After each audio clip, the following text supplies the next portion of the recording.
السلام علیکم ورحمۃ اللہ وبرکاتہ۔ آج کا جو ہمارا سبق ہے انشاءاللہ وہ ہے علامات اسم پہ ہی بات چل رہی ہے، اور علامات اسم میں جو آج کی علامت ہے وہ بھی بہت اہم علامت ہے، اور وہ اس شعر میں بھی ہے جو میں نے شعر آپ کے ساتھ پچھلے سبق میں شیئر کیا تھا۔ تو آج کی جو علامت ہے اسم کی، اس پہ بات کریں گے بغیر ٹائم ضائع کیے۔ اور میں لے جانے سے پہلے آپ کو بتاؤں کہ اس چینل کو سبسکرائب کریں تاکہ آئندہ جتنی بھی ویڈیوز ہیں انشاءاللہ آپ اس سے باخبر رہیں اور آپ کو اپڈیٹ ملتی رہیں۔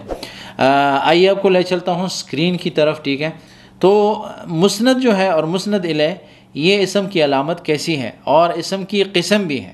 اس کو ہم اسم کی قسموں میں بھی لے کر آئیں گے، اور اسم کی علامت بھی اس کو رکھ رہے ہیں کہ اسم کی علامت کیسی ہے، ہمیں کیسے پتہ چلے گا کہ مسند جو ہے یا مسند الیہ یہ اسم کی علامت کب بنتی ہے۔ مسند اور مسند الیہ جو ہے، یہ دیکھیں میں نے 3 جگہ پہ مسند الیہ، تو آپ کو سمجھ نہیں آ رہی ہوگی کہ میں کیا مطلب ہے میرا۔ یہ عربی کا لفظ ہوتا ہے ہمیشہ شروع میں جو میں لکھتا ہوں اس پہلے والے بلاک میں، ٹھیک ہے؟ جو باکس بنا ہوا ہے اس میں جو لکھتا ہوں یہ عربی میں لکھا ہوتا ہے، یہ اس کی علامت ہوتی ہے، اس کی طرف اشارہ ہوتا ہے، ٹھیک ہے؟ یہ المسند الیہ، یہ عربی کی اس کا جو فونٹ سٹائل ہے وہ بھی میں نے عربک جو ہے سٹائل لگایا ہوا ہے۔ یہ ہمارا جمیل نور نستعلی کا جو سٹائل ہے وہ لگایا ہوا ہے، یہ اردو کا سٹائل ہے۔ تو میں نے اس لیے عربی کا لگایا ہوا ہے کہ یہ عربی کے الفاظ ہوتے ہیں، اور عربی کے الفاظوں کے ساتھ ساتھ میں یہاں پہ اپنے اردو کا جو ترجمہ ہوتا ہے یا مطلب وہ لکھتا ہوں کہ یہ اس کو ہم اردو میں کیا کہیں گے یا مطلب کیا ہے۔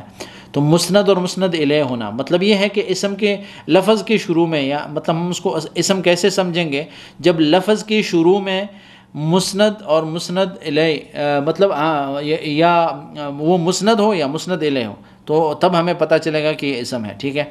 کچھ الفاظ ہوتے ہیں جن کے شروع میں حروف جر کا داخل ہونا، یا کوئی حروف یا کسی وجہ سے، یا کچھ ہوتا ہے جو اسی اسم میں کچھ ایسے ہوتے ہیں جو اسم کے اندر ہی کام کرتے ہیں، جیسے مسند الیہ کا آنا یا ہونا۔ اچھا، مسند کیا ہے اور مسند الیہ کیا ہے، یہ دیکھیں، اس چیز کو آپ نے یاد کرنا ہے، اس کو سمجھنا ہے، یہ ایک فارمولہ یاد رکھیں۔ مسند جو ہوتا ہے، مسند فعل کو یا خبر کو کہیں گے، ٹھیک ہے؟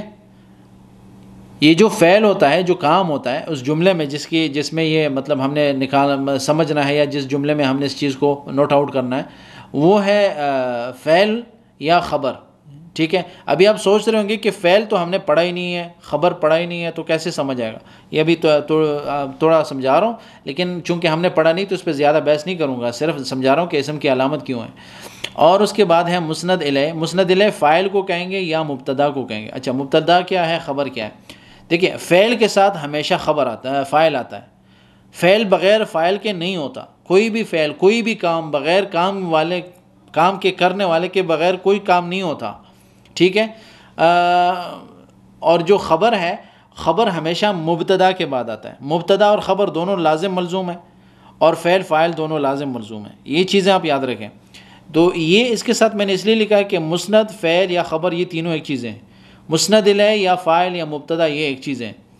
مسند جو ہوتا ہے وہ کام جو ہوتا ہے، فعل ہوتا ہے، اس کی بات کر رہے ہیں کہ جو کام ہوتا ہے، جس جملے میں کام کا ذکر ہو، جو کام ہے، جس پہ جملہ بنا ہے، اس میں جو ورب ہے، جو کام ہے، اس کو ہم مسند کہیں گے۔ اور مسند الیہ وہ کام کرنے والا ہے، ٹھیک ہے؟ جو سبجیکٹ ہے، یا اس کو انگلش میں میرے خیال میں سبجیکٹ کہتے ہیں۔ تو فاعل جو ہے وہ کام کرنے والا جو ہے، وہ جس کی طرف اس کام کی نسبت ہو رہی ہے، یا جس کی بات ہو رہی ہے، جس پہ کام جس کی وجہ سے یہ کام ہوا ہے، تو اس کو ہم کہیں گے مسند الیہ، یا اس کو ہم مبتدا بھی کہیں گے۔ تو آپ ابھی سوچ رہے ہوں گے کہ یہ مبتدا، یہ خبر، یہ فعل فاعل، یہ ہمیں کیسے سمجھنا ہے؟ ابھی شروع میں ان چیزوں کو یاد رکھیں، بعد میں سمجھائیں گے۔ فعل ہمیشہ مسند ہوتا ہے، اور فاعل ہمیشہ مسند الیہ ہوتا ہے، یہ بات یاد رکھیں۔ فعل جو ہوتا ہے ہمیشہ مسند ہوتا ہے، فعل کو ہم مسند کہیں گے، جملے میں مسند کے تو اسناد پہ آتا ہے، اس کو مسند کہیں گے، اور فاعل جو ہوتا ہے ہمیشہ مسند الیہ ہوتا ہے۔ اللہ خالق، اچھا، اللہ جو ہے، اللہ سبحانہ و تعالیٰ کا جو نام ہے اس جملے میں، یہ اسم ہے، اور خالق بھی اسم ہے۔ خالق بھی اصل میں اسم ہے، اللہ تعالیٰ کا صفاتی نام ہے، ٹھیک ہے؟ لیکن اس جملے میں دیکھیں، عربی اور اردو زبانوں میں، اور پشتو کی زبان میں، اور انگلش، جتنی بھی دنیا کی اور زبانیں ہیں، ان میں آپ کو پتہ ہے کہ جب بھی ہم کوئی بات کر رہے ہوتے ہیں تو جملے کو ہم فیوچر یا مطلب پریزنٹ ٹینس میں بدلتے ہیں یا پاسٹ ٹینس میں بدلتے ہیں یا فیوچر ٹینس میں بدلتے ہیں، مستقبل کے زمانے پہ لے کے جاتے ہیں، یا حال کے زمانے میں کوئی بات کر رہے ہوتے ہیں یا فعل ماضی کی بات کر رہے ہوتے ہیں، تو ہم الفاظ کس طرح استعمال کرتے ہیں کہ میں گیا تھا، میں جا رہا ہوں، میں کھانا کھا رہا ہوں، اور میں سوؤں گا، میں آؤں گا، میں جاؤں گا۔ لیکن انگلش میں کہیں گے I was eating, I was going, I am coming, ٹھیک ہے؟ یہ الفاظ ہوتے ہیں زبانوں میں، لیکن عربی میں اب اس میں دیکھیں گے کہ ایسا کوئی لفظ اس میں استعمال نہیں ہوا ہے۔ ابھی اگر آپ اس کا ترجمہ اردو میں کریں گے تو اللہ خالق، اللہ خالق، اردو میں تو یہی ہوگا۔ اب جو ہے، اگر ہم کہتے ہیں نا اللہ خالق ہے، تو ہم یہ ہے کہاں سے نکال رہے ہیں ترجمہ اس کا؟ آپ میری بات کو سمجھے ہوں گے کہ اس میں لفظی ترجمے میں اللہ خالق، اردو میں تو اس کا ترجمہ یہ نہیں بنتا۔ اب اردو میں ہم نے یہ ہے کہاں سے نکالا؟ اردو میں ہم نے اس کا ترجمہ اس لیے اس طرح نکالا ہے کہ اللہ اس جملے میں جو ہے مبتدا ہے، اللہ کا نام مبتدا ہے، اور خالق جو ہے وہ خبر ہے، اور مبتدا جو ہے یہاں کا یہ مرفوع ہے اور خبر بھی اس کا مرفوع ہے، لیکن اس کا مطلب یہ ہوگا کہ اللہ خالق ہے، ٹھیک ہے؟ خالقون یہ مبتدا خبر ہے، مبتدا خبر جو جملہ ہے یہ مسند اور مسند الیہ ہے، یہاں پہ خالقون جو ہے یہ مسند ہے، اور اللہ سبحانہ و تعالی جو ہے وہ مسند الیہ ہے۔ اللہ تعالیٰ کی طرف جو ہے پیدا کرنے کا جو پیدا کرنے والی صفت ہے کہ اللہ تعالیٰ جو ہے نا پیدا کرنے پر قادر ہے، وہی چیزوں کو پیدا کرتا ہے، وہی چیزوں کو بناتا ہے، تو وہی خالق ہے، ہر چیز کا پیدا کرنے والا، بنانے والا۔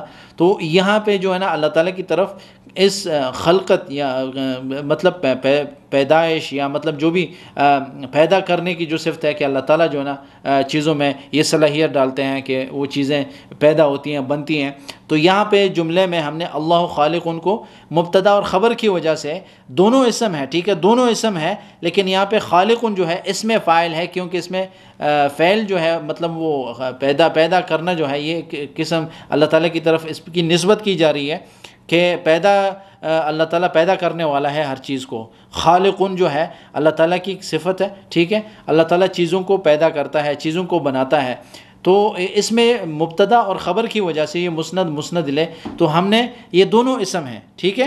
یہ دونوں اسم ہیں، لیکن اس جملے میں یہ مبتدا اور خبر ہیں۔ تو آپ کو بتایا تھا کہ مبتدا بھی اسم کی علامت ہے اور خبر بھی اسم کی علامت ہے، اگر اس میں جو ہے نا فعل بذات خود فعل نہ ہو، مسند ہو، ٹھیک ہے؟ تو اسم کی علامت بنے گی۔ اور یہاں پہ ہم نے اس کے وہ لکھا ہے اردو میں احمد یقرأ، احمد یقرأ، احمد پڑھ رہا ہے، ٹھیک ہے؟ یا پڑھے گا، پڑھ رہا ہے، پڑھتا ہے یا پڑھے گا۔ احمد نہیں پڑھ سکتے، نہیں بول سکتے احمد، کیونکہ احمد پر جو ہے تنوین نہیں آئے گی، احمد غیر منصرف ہے۔ پچھلے جمعے میں غلطی سے شاید میں نے احمدن کہا تھا، لیکن بعد میں مجھے جب ویڈیو میں دیکھ رہا تھا دوبارہ تو اس میں وہ غلطی نظر آئی، لیکن اینی ویز میں آپ کو بتا رہا ہوں کہ احمد جو ہے یہ غیر منصرف ہے، اور احمد پہ تنوین نہیں آ سکتی، یا تو پورے قرآن یا قرآن میں تو ایک ہی بار ہے کہ من بعد اسمہ احمد، احمد جو ہے عربی میں یا کہیں بھی حدیثوں میں جو ذکر آئے گا تو وہاں پہ آپ احمد یا احمدہ، احمد یا احمدہ پڑھ سکتے ہیں، لیکن احمدی کبھی نہیں آئے گا کو نظر۔ اچھا، تو یہ ہمارا جو مقصد ہے وہ یہ ہے کہ احمد یقرأ، احمد مبتدا ہے، اس میں اللہ کا نام جو ہے وہ مبتدا ہے، اس جملے میں یہ احمد مبتدا ہے اور یقرأ جو ہے یہ فعل ہے، ٹھیک ہے؟ یہ اس کا خبر ہے۔ یہاں پہ اللہ کا جو خالق صفت جو تھی یہ بھی خبر تھی، لیکن یہ جو خبر تھی یہ کیا تھا؟ یہ مبتدا کے خبر تھی، لیکن اس میں جو ہے نا صفت اس میں فاعل تھا۔ تو کبھی کبھی دونوں اسمیں ہوتی ہیں، یہ بھی اسم یہ بھی اسم، تو یہ دونوں اسمیں ہیں، لیکن یہاں پہ یہ اسم نہیں ہو سکتا کیونکہ اس میں زمانہ پایا جا رہا ہے، اور یہ اصل میں ہے کیا ہے؟ یہ اسم کی جو علامت ہے اس میں وہ یہ ہے کہ اس میں صفت پائی جا رہی ہے حمد کی، اور اس میں جو ہے نام ہے، علم ہے، ٹھیک ہے؟ احمد جو ہے علم ہے، نام ہے، اس کی وجہ سے، اور چونکہ یہ مسند الیہ ہے، اس کی طرف قرات کی یا پڑھنے کی جو ہے صفت وہ فعل کی جو صفت ہے وہ اس کی طرف یا نسبت ہے جو احمد کی طرف پڑھائی کی نسبت ہو رہی ہے اس جملے میں۔ نیچے جو ہے الکتاب جمیل، کتاب جو ہے خوبصورت ہے، ٹھیک ہے، یہ جملہ ہے مکمل کہ فعل فاعل جو ہے دونوں اس میں آ گئے، تو جملہ مبتدا اور خبر پہ بنتا ہے عربی میں، ٹھیک ہے، تو یہ مسند الیہ ہوتا ہے۔ اور الولد یدرس، بچہ جو ہے وہ پڑھ رہا ہے، اسٹڈی کر رہا ہے۔ اچھا، اس میں اور اس پڑھنے میں آپ کو فرق نظر آئے گا کہ یقرأ جو ہوتا ہے وہ ریڈنگ ہوتی ہے، پڑھنا جو کتابوں کا پڑھنا ہوتا ہے۔ جب آپ کسی چیز کو پڑھ رہے ہوتے ہیں، عبارت پڑھ رہے ہوتے ہیں یا کوئی مضمون پڑھ رہے ہوتے ہیں، کتاب پڑھ رہے ہوتے ہیں، تو اس پڑھنے کو یقرأ کہیں گے۔ لیکن جو یدرس ہے یہ وہ پڑھائی ہے جو پورے اسکول یا مطلب پڑھائی کا نام جسے دیا گیا ہے، جو سیکھنے والی پڑھائی ہے، جو ہم سیکھ رہے ہیں، ہم پڑھائی کر رہے ہیں، اسکول جاتے ہیں یا کسی سے سیکھ رہے ہیں، پڑھائی سیکھ رہے ہیں، تو اس پڑھائی کو جو ہے وہ یدرس کہیں گے۔ یہاں تک بات ہو گئی۔ آخری جو ہے اہم نوٹ، مسند الیہ وہ ہے جس کے بارے میں بات کی جائے۔ مسند الیہ جملے میں کیا ہوتا ہے؟ جس کے بارے میں بات ہو رہی ہے، جس کی طرف کام کی نسبت جاتی ہے۔ جیسے یہاں پہ اللہ تعالیٰ جو ہے پہلے جملے میں خلقت کی جو نسبت ہے اللہ تعالیٰ کی طرف کی جا رہی ہے، تو اس میں اللہ تعالیٰ کا جو ذاتی نام ہے یہ جو ہے یہ مسند الیہ ہے، ٹھیک ہے۔ اور جو بات کی جائے، جو بات ہو رہی ہے، جو محکوم ہے، جس کی مطلب جو کام ہے اس میں، جو ورب ہے یا جو صفت بتائی جائے، جو کام ہے اس میں، تو اس کو ہم کیا کہیں گے؟ وہ مسند ہے، ٹھیک ہے۔ مسند جو کام ہے اس میں، جو مسند وہ بات ہے جو کسی کے بارے میں بتائی جائے یا کی جائے، وہ بات وہ کام ہے جو جس کی نسبت کسی آدمی مطلب اس کی طرف کی جائے۔ تو یہ مختصر سا تھا، اس کا تھا مسند اور مسند الیہ پہ مختصر بات ہوگی۔ اس پہ جو ہے نا تفصیلی بات بھی ہوگی انشاءاللہ، اس کی مکمل مثالیں ملیں گی کہ مسند کو ہم کیسے پہچانیں گے اور مسند الیہ کو کیسے پہچانیں گے۔